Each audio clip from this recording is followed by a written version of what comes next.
Hello, everyone. I hope you're all doing well. My name is Sean, and this is my ID.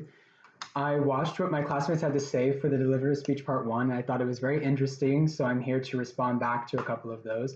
I'll be responding to Jessica Rood and Jenna Leong. I'm very excited because I really liked what they had to say. I thought it was very interesting.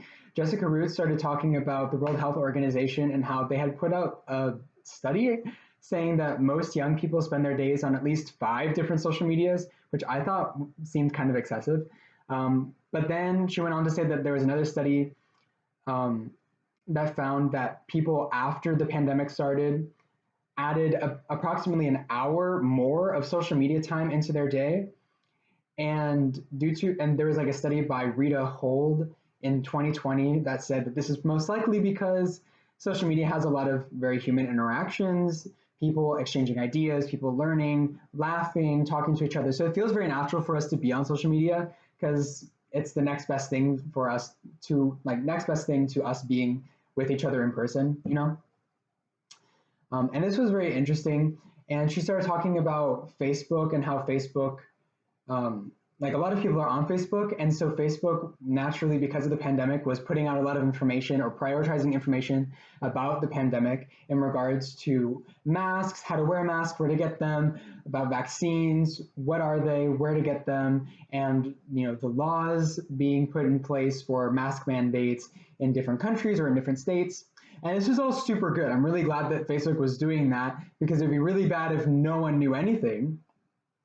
But it does bring into question, if they're able to talk about or to push information or to prioritize information about COVID-19, what other narratives or information are they able to push, and what would they be able to suppress?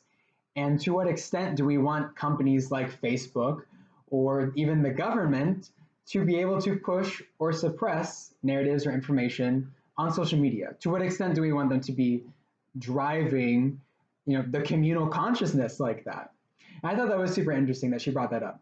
And so then I started looking into other countries and even the United States and how they regulate information on the internet. And a lot of articles were citing a book that talks about what had been nicknamed the Great Firewall of China. And that term comes from a book from 2012, which talks about internet censorship in China. And that was super interesting because they were talking about how China has the most comprehensive and sophisticated internet censorship laws out of any country, including North Korea, which really surprised me. And it was interesting because they said that as a requirement by the government, major internet platforms in China have to be established with self-censorship mechanisms. And in order to post things on the internet, you have to go through the government. So it's really hard for just average people to be posting things on the internet in China.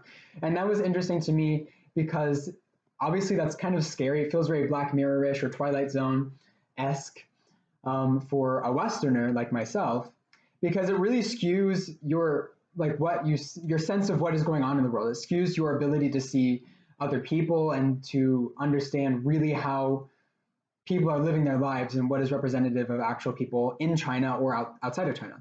And so this brings me to Jenna Leong and what she was talking about with the effects of social media algorithms and how skewed your sense of reality can become due to these algorithms.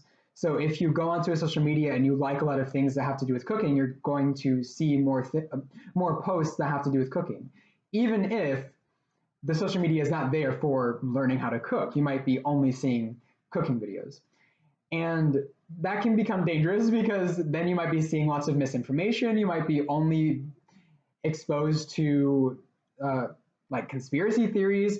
So your sense of what is happening in the world around you could really be skewed by these algorithms. And so then Jenna was talking about what do we do about that? Should we censor them? Should we get rid of the algorithms or what? And I think it would be better if we had a way to vote on what category the different videos should be put in, as opposed to you like a cooking video and then you only see cooking videos, or you like a conspiracy theory video and then you only see conspiracy theories. I think it would be better if you could choose on your own to go to a subset or category of posts inside of a social media. Like if Instagram, if they have a cooking tab and then you could just go there for cooking things, or a comedy tab and go there for funny videos or whatever.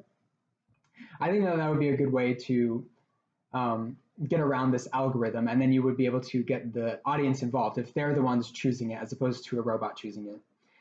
One issue that I thought was interesting was Jenna was talking about how most content creators that are recommended to people on YouTube or other social media sites are white, and that is so true. And I think it's really hard to track down what exactly would be causing that, because there's probably a lot of things outside of the social media and outside of the algorithm that cause that sort of racial bias anyway. We don't need to talk about that now because we don't have the time. But I was thinking that maybe a more equitable algorithm, if you had to have an algorithm, would just be promoting videos or posts that have the highest like to dislike ratio. Not the number of likes, not the number of subscribers, not the number of views, just the highest likes to dislikes ratio. Did people like it? Then push it. If there's going to be an algorithm, I think it should just be, made for the people, as in, do people like it or do they not? And then if they don't like it, then you won't see it. Which also could be kind of hard to monitor and could potentially become problematic if it's something that's important and people don't like it.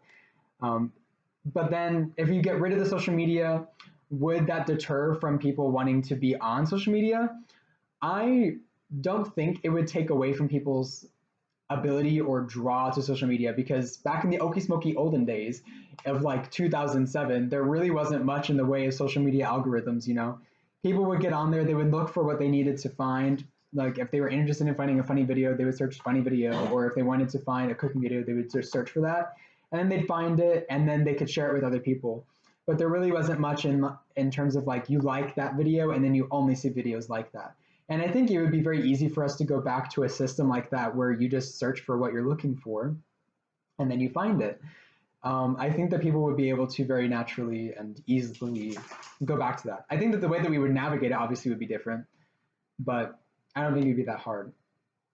And yeah, so in conclusion, I think that my classmates did a very good job of explaining what they thought about social media algorithms, and the pandemic and how that was influencing social media. I thought that was very interesting, and these were my thoughts and kind of what I was thinking about when I was watching those videos. So I hope that you enjoyed and that you got something out of it. Goodbye.